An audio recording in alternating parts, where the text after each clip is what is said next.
A dying billionaire sat alone on Christmas, surrounded by everything money could buy, but she had no one to share it with.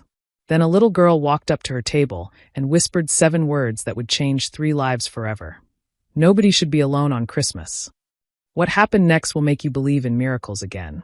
But before we start, let me ask you, when was the last time a stranger changed your life? Drop your answer in the comments, and please, stay until the end. Because this story, it's going to remind you what really matters in life. Trust me, you need to hear this. Welcome to Voice of Granny. While you are here, please hit the subscribe button and comment your view on the story and where you're watching from. Let me tell you about a night that changed 3 lives forever. It happened in Seattle, on a cold Christmas evening when the snow was falling like tiny pieces of heaven. Picture this. An elegant restaurant called the Silver Pine. Warm lights. Families laughing. Children running between tables with that pure Christmas joy only kids can have. And in the middle of all that happiness, sitting alone at a corner table, was a woman named Victoria Hayes. Victoria was 70 years old. She had white hair pulled back perfectly, an expensive black dress that hung loose on her thin body. And she sat there in her wheelchair, staring at a plate of salmon that had gone cold 20 minutes ago. Now, you might be wondering, who is Victoria Hayes? Well, she used to be one of the most powerful women in Seattle. She built Hayes Technology from nothing. Started in her garage with 1 computer and a dream. Grew it into a company worth billions. Everyone knew her name. Everyone respected her success. But here's the thing about success. It doesn't keep you warm at night. It doesn't sit across from you at dinner. It doesn't call you on Christmas. 5 years ago, Victoria's husband Robert died in a terrible accident. A drunk driver. One moment they were driving home from a charity event, laughing about something silly. The next moment, everything changed. Robert was gone. And Victoria? She survived, but she couldn't walk anymore. The accident took her husband and her legs in one cruel night. Since then, she'd been alone. Her daughter Ashley lived in London with her new family. Too busy to visit. Too caught up in her own life to remember that her mother was sitting in an empty penthouse, waiting for a phone call that never came. Victoria looked around the restaurant. Saw a mother cutting turkey for her little boy. Saw a father making funny faces while his daughters giggled. Saw couples holding hands across candlelit tables. And she felt something break inside her chest. Her phone sat on the table. No messages. Ashley had sent a text that morning. "Merry Christmas, Mom. Sorry we can't make it this year. Love you." The same message as last year. And the year before that. A tear rolled down Victoria's cheek. She tried to wipe it away quickly, hoping nobody would see. An old woman crying in public. How pathetic, she thought. "Excuse me, ma'am?" Victoria looked up. Standing next to her table was a little girl. Maybe 7 years old. Big brown eyes. Hair in 2 messy ponytails. Wearing a pink sweater with a reindeer on it that had seen better days. "Are you okay?" the girl asked. Her voice was soft but serious. Like she really wanted to know. "I'm fine, sweetheart," Victoria said, trying to smile. "Thank you for asking." "You're crying," the girl said. "Not mean. Just honest, the way kids are. Why are you sad?" "It's Christmas." Nobody should be sad on Christmas. Before Victoria could answer, a young woman rushed over. Early 30s, wearing a server's uniform with a name tag that said Sarah. Her blonde hair was pulled back in a ponytail. Her face was tired but kind. "Lily, honey, what did I tell you about bothering the customers?" Sarah's voice was gentle but firm. She looked at Victoria with apologetic eyes. "I'm so sorry, ma'am. She's supposed to be sitting in the back waiting for my shift to end." "It's okay," Victoria heard herself say. "She's not bothering me." But Lily wasn't listening to either of them. She was reaching into her pocket, pulling out something wrapped in crumpled napkins. She held it out to Victoria with both hands, like it was something precious. "I made this for my mommy," Lily said. "But I think you need it more." Victoria took it with shaking hands. Inside the napkins was a drawing. Done in crayons on the back of a paper placemat. 3 stick figures holding hands. A tall one, a small one, and in the middle, a faded one that looked like it was disappearing. At the bottom, in crooked letters, Lily had written, "Family is love. Merry Christmas." Victoria stared at that drawing, and something inside her that had been frozen for 5 years suddenly cracked open. "The middle person is my daddy," Lily said quietly. "He died when I was little. But Mommy says he's still with us in our hearts." Victoria looked up at Sarah. Saw the grief in her eyes. The same grief Victoria carried every single day.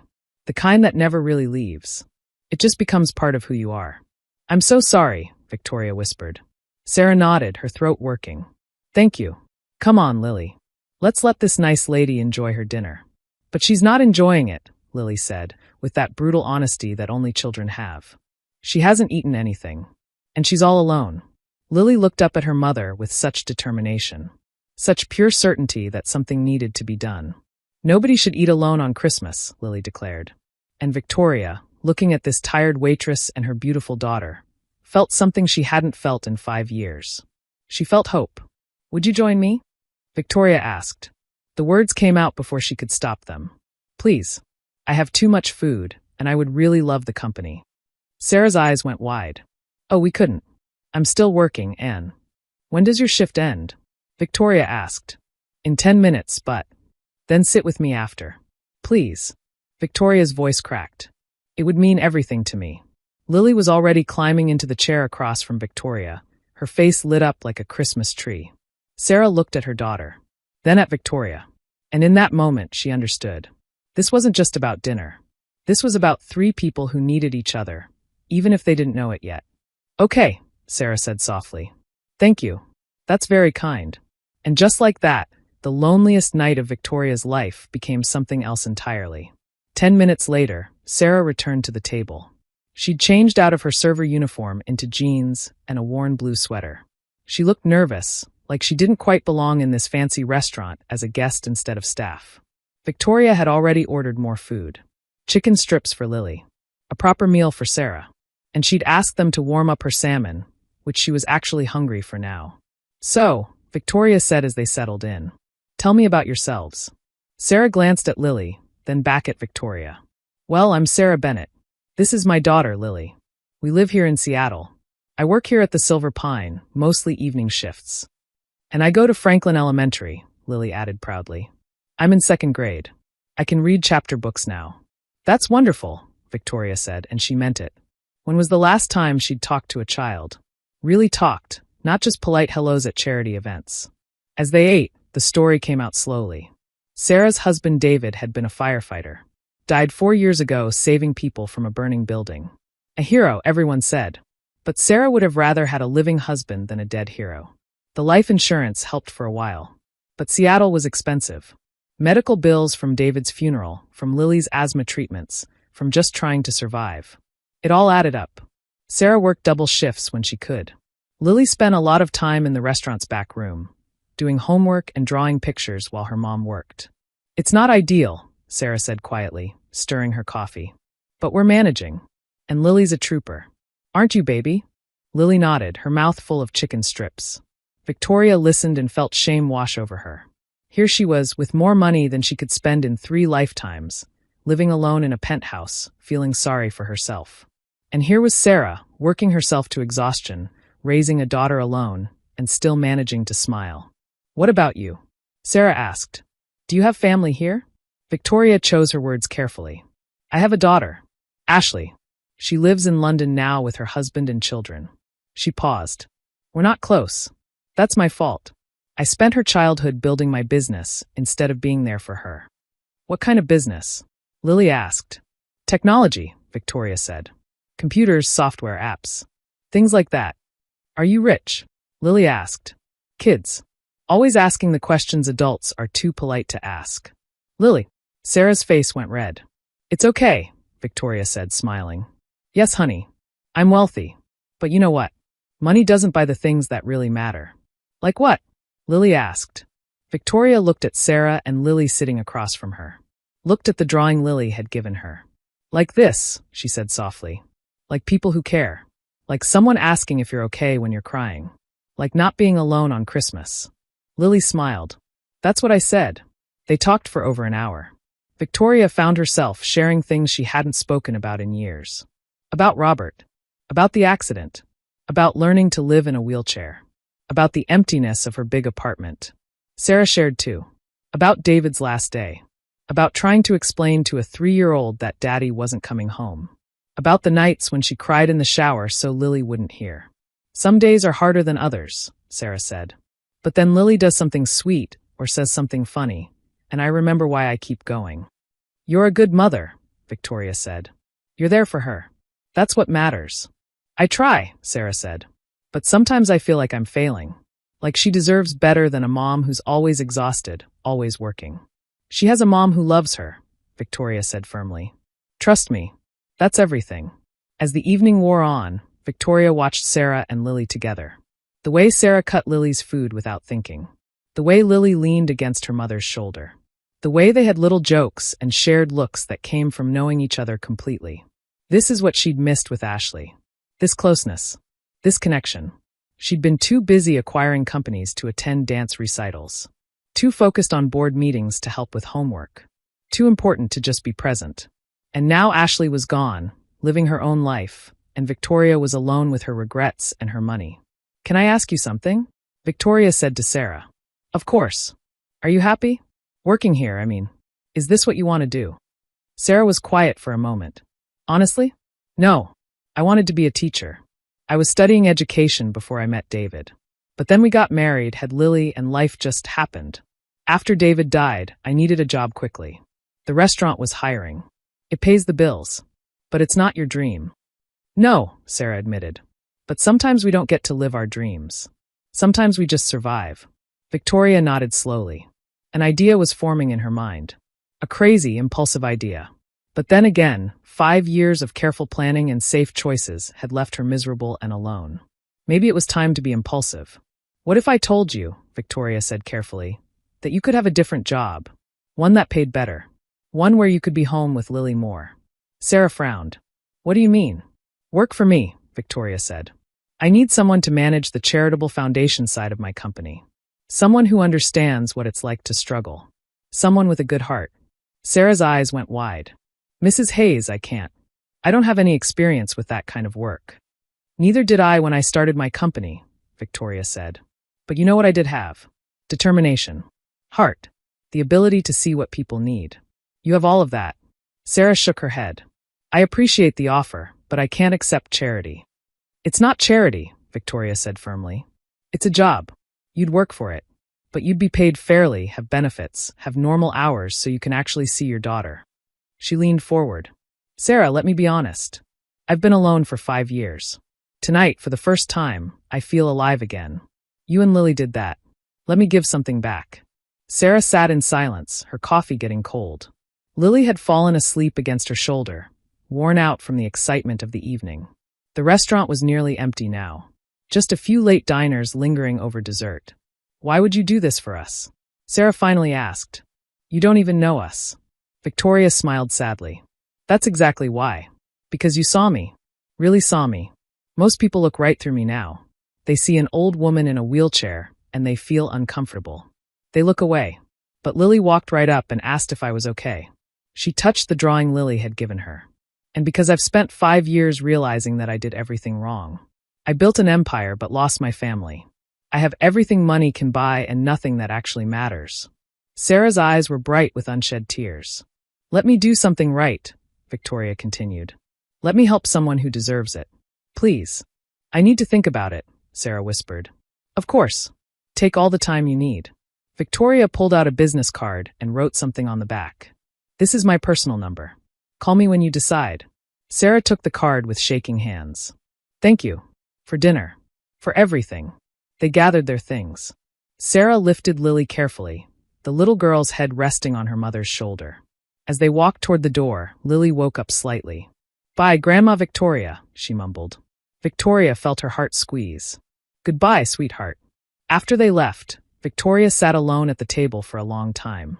The restaurant staff was cleaning up around her, but nobody rushed her.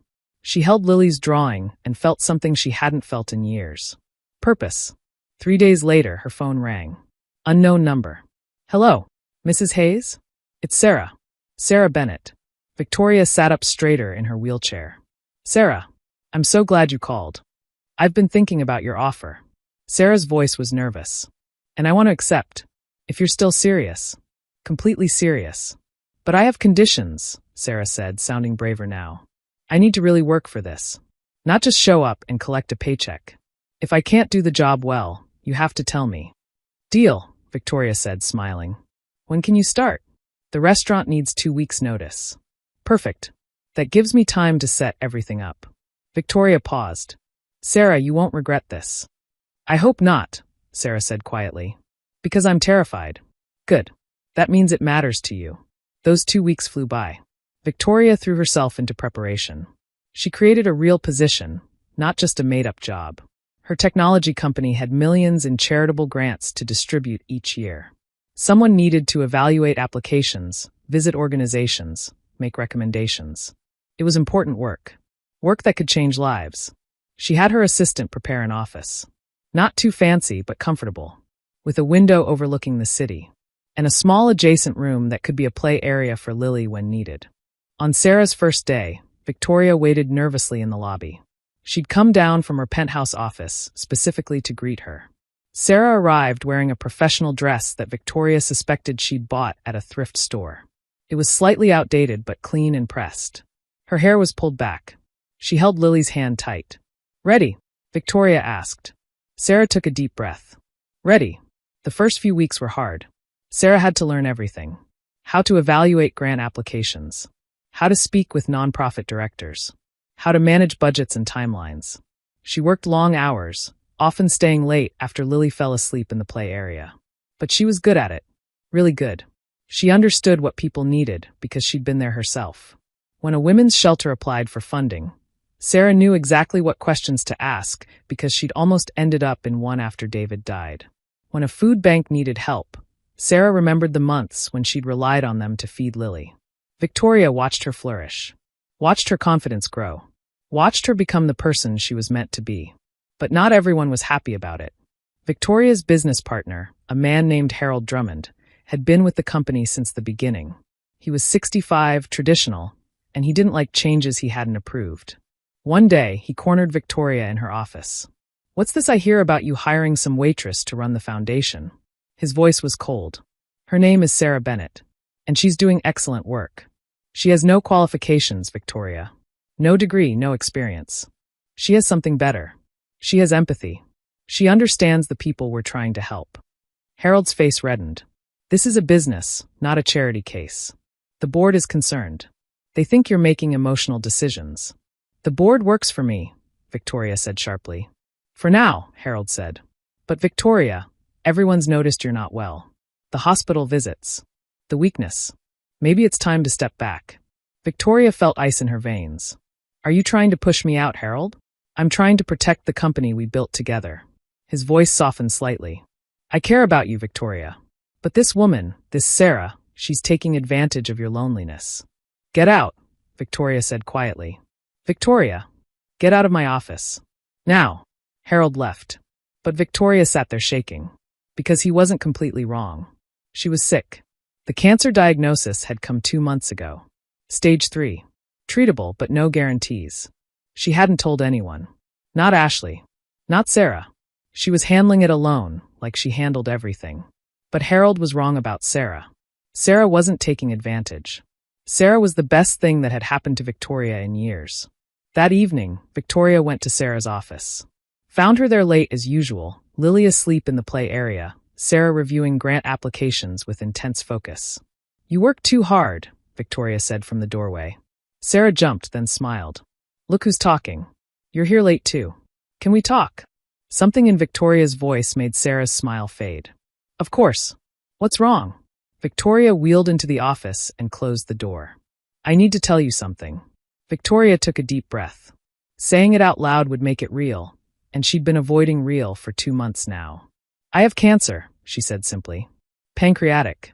Stage 3. Sarah's face went white. Oh, Victoria. I'm getting treatment. The doctors are optimistic. But it's serious. Victoria looked down at her hands. Harold thinks I'm making bad decisions because I'm sick. That I hired you because I'm lonely and desperate. Is that true? Sarah asked quietly. Victoria looked up, surprised. What? Did you hire me because you're lonely? I hired you because you're capable and compassionate. Victoria's voice was firm. But yes, Sarah. You and Lily have made me less lonely. You've given me a reason to keep fighting. Is that wrong? Sarah was quiet for a long moment. Then she said, When David died, I thought my life was over. I couldn't imagine going on without him. But I had Lily and she needed me, so I kept going. Even on the days when I didn't want to. She met Victoria's eyes. You're not taking advantage of me, Victoria. You gave me a chance when nobody else would. You saw something in me that I'd forgotten was there. So no, it's not wrong that we help each other. That's what people do. Victoria felt tears spill down her cheeks. I'm scared, Sarah. I don't want to die alone like I've been living. Sarah got up and came around the desk. She knelt beside Victoria's wheelchair and took her hands. You're not alone, she said firmly. You have me. You have Lily. You have people who care about you. Do I? Victoria whispered. Ashley hasn't called in months. I drove away everyone who ever mattered. Then let new people matter, Sarah said. It's not too late, Victoria. It's never too late. From the play area came a small voice. Mommy. Lily appeared in the doorway, rubbing her eyes. She'd been listening. Grandma Victoria is sick? She asked. Victoria opened her mouth to say something reassuring, but Lily had already crossed the room. She climbed into Victoria's lap, something she'd started doing over the past few weeks. When my daddy got sick, Lily said seriously, Mommy said we had to give him extra love. To help him fight. She wrapped her small arms around Victoria's neck.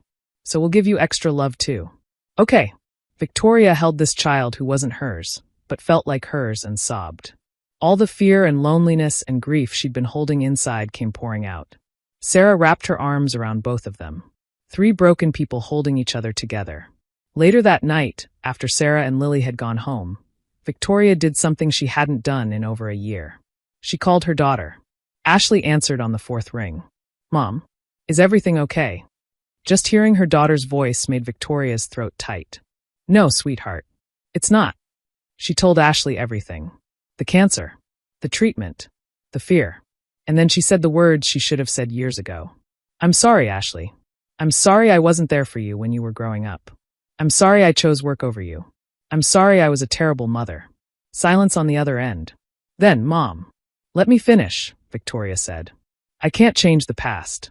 But I want to do better now. If it's not too late. I miss you. I love you. And I'm asking if you can forgive me. More silence. Victoria held her breath. Mom, Ashley said finally, her voice thick with tears. I've been waiting years to hear you say that. They talked for 2 hours. Really talked, like they hadn't since Ashley was a little girl. About hurt feelings and missed moments, and the wall that had built up between them brick by brick over the years. I want to come home, Ashley said. Not just to visit, to really be there. The kids need to know their grandmother. I'd like that, Victoria whispered. I'd like that very much. Over the next few months, everything changed. Ashley moved back to Seattle with her family. She and Sarah became friends, bonded over the challenges of motherhood and the weirdness of Victoria's sudden transformation into everyone's grandmother. Victoria continued her treatment. Some days were good. Some days were hard. But she was never alone. Sarah brought her soup when she was too sick to eat. Lily drew pictures to cheer her up. Ashley sat with her during chemotherapy, holding her hand like Victoria had held hers years ago during childhood nightmares. The charity foundation flourished under Sarah's leadership. She had a gift for seeing what organizations truly needed and connecting them with resources. Under her guidance, they funded 3 new shelters, 2 food banks, and a program that helped single mothers get job training. You're a natural at this, Victoria told her one day. Sarah smiled. I finally feel like I'm making a difference. Like David would be proud. He would be, Victoria said. I'm proud of you. But Harold Drummond wasn't done fighting. 6 months after Victoria's diagnosis, he called an emergency board meeting. Victoria wasn't invited. She found out from her assistant. They're voting on whether to remove you as CEO, the assistant said nervously. Harold says you're not mentally competent to make decisions anymore. Victoria felt rage and fear mix in her chest. She'd built this company from nothing. And now Harold wanted to take it away because she was sick? Sarah found her in her office, staring out the window at the Seattle skyline. I heard, Sarah said quietly. What are you going to do? Victoria turned her wheelchair to face Sarah. I'm going to fight. I'm going to that board meeting, and I'm going to remind them who built this company. Good, Sarah said. And I'm coming with you. Sarah, you don't have to. Yes, I do. You fought for me when nobody else would. Now I fight for you. The boardroom was cold and formal. 12 people sat around a massive table. All of them in expensive suits. All of them looking uncomfortable when Victoria wheeled herself in, with Sarah walking beside her and Ashley on her other side. Harold stood at the head of the table. Victoria, this is a closed meeting. It's my company, Victoria said. Nothing is closed to me. She positioned her wheelchair at the table. Sarah and Ashley sat on either side of her. Let's make this quick, Harold said. The board has concerns about your recent decisions. Hiring unqualified staff. Making emotional rather than business-minded choices. We believe it's time for you to step down as CEO and focus on your health. Unqualified staff, Victoria repeated. You mean Sarah? I mean the waitress you hired to run a multi-million-dollar foundation with no credentials whatsoever. Harold's voice was cold. Sarah started to speak, but Victoria held up her hand. Sarah Bennett has done more for this company's reputation in 6 months than you've done in 30 years, Harold. Victoria's voice was steel. Under her leadership, we've helped hundreds of people. Real people with real needs. Our charitable work actually means something now. That's not the point. Then what is the point? Victoria demanded. That she doesn't have a fancy degree? That she learned through living instead of sitting in classrooms. She looked around the table. I started this company in my garage with nothing but an idea and determination. None of you would have hired me either, based on credentials alone. But I proved myself through work. That's what Sarah's doing. One of the board members, a woman named Patricia, spoke up. With respect, Victoria, this isn't just about Sarah. It's about your health. We're worried about you. Victoria softened slightly. I appreciate that, Patricia. I do. But I'm not incapacitated. I'm still capable of making sound decisions. Are you? Harold challenged. Because from where I'm sitting, you've become emotionally compromised. You're treating employees like family, making decisions based on feelings rather than facts. Ashley stood up abruptly. How dare you? Everyone stared at her. My mother built this company by working 80-hour weeks and sacrificing everything, including her family. Ashley's voice shook with emotion. She made billions for all of you. And now that she's sick, now that she's finally learning to value people over profit, you want to push her out. Ashley, Harold started. No, you listen to me. My mother is the smartest, strongest person I know. And yes, she's different now. She's kinder.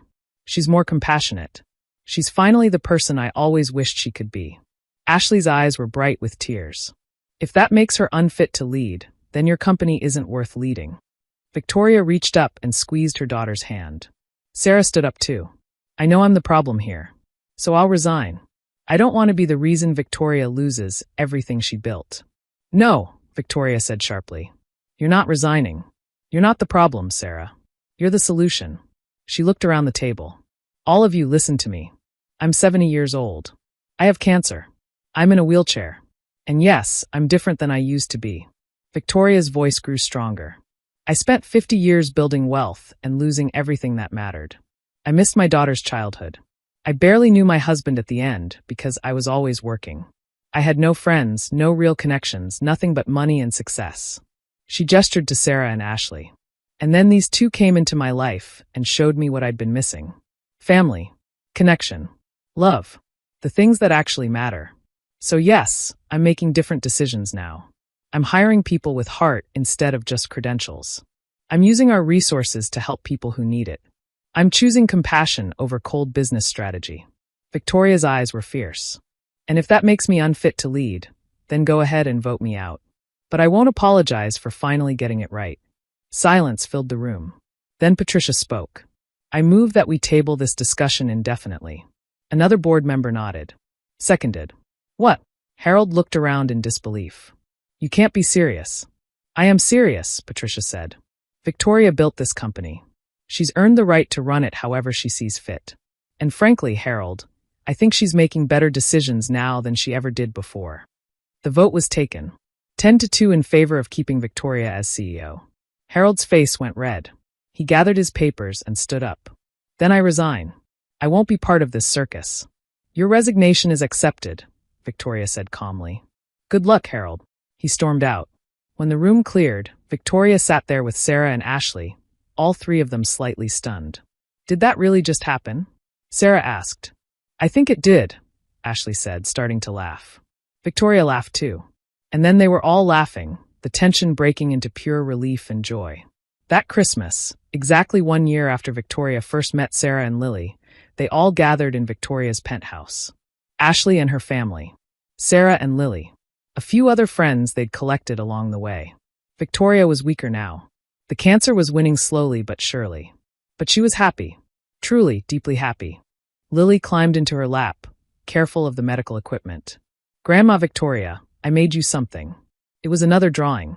More stick figures this time. Victoria recognized them all. Ashley and her kids. Sarah and Lily. And in the middle, Victoria in her wheelchair. All of them holding hands. We're a family, Lily said simply. All of us. Victoria held the drawing to her chest, tears rolling down her face. Yes, sweetheart. We are. Ashley came and sat on the arm of Victoria's wheelchair. I love you, Mom. I love you too, baby girl. I'm sorry it took me so long to show it. You're showing it now. That's what matters. Sarah brought over hot chocolate for everyone. As they all settled in to watch Christmas movies, Victoria looked around her living room. It wasn't empty anymore. It was full. Full of laughter and love, and the kind of warmth that no amount of money could buy. She thought about that night 1 year ago, sitting alone in a restaurant, crying, ready to give up. And then a little girl had walked over and told her that nobody should be alone on Christmas. That little girl had saved her life. Not by doing anything dramatic, but simply by seeing her. By caring. By reminding her that connection was still possible.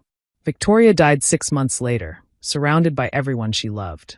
Her last words were to Lily. Thank you for showing me what really matters. At her funeral, Sarah stood at the podium and told the story. About a lonely woman and a struggling waitress and a little girl who brought them together. Victoria Hayes changed my life, Sarah said, her voice strong despite her tears. She gave me a chance when nobody else would. She saw potential in me that I'd forgotten existed. But more than that, she gave Lily and me a family. She looked at Ashley in the front row. And she taught all of us that it's never too late to change. Never too late to choose love over pride. Never too late to become the person you wish you'd been all along. Years later, Sarah still runs the foundation. It's grown beyond anything Victoria imagined. They've helped thousands of people, given chances to hundreds of others who just needed someone to believe in them. And every Christmas, Sarah and Lily and Ashley and her family gather together. They tell Victoria's story. They remember the woman who learned, in her final years, what really mattered. Family isn't always about blood. Sometimes it's about choice. About showing up. About seeing someone who's hurting and saying, you don't have to be alone. Sometimes family is a waitress and her daughter, and a lonely old woman who found each other on Christmas. Sometimes family is love. Pure and simple. That's Victoria's legacy. Not the billions she made or the company she built, but the lives she changed by finally learning to put people first. And if you ask Lily, now a teenager studying to be a teacher like her father wanted, what she remembers most about her grandma Victoria, she'll tell you this. She taught me that being rich isn't about money. It's about having people who love you. People who show up. People who hold your hand when you're scared. She'll show you a worn piece of paper. A drawing in crayon of stick figures holding hands. Family is love, she'll say, just like she wrote all those years ago. That's what Grandma Victoria taught me. And that's what I'll teach my kids someday. Because some lessons are worth passing on. Some stories are worth telling. And some Christmas miracles last forever. Thank you for watching this story. If it touched your heart, please like and subscribe. Share it with someone who needs to remember that it's never too late to change. Never too late to choose love, and never too late to find your family. Because nobody should be alone. Not on Christmas. Not ever.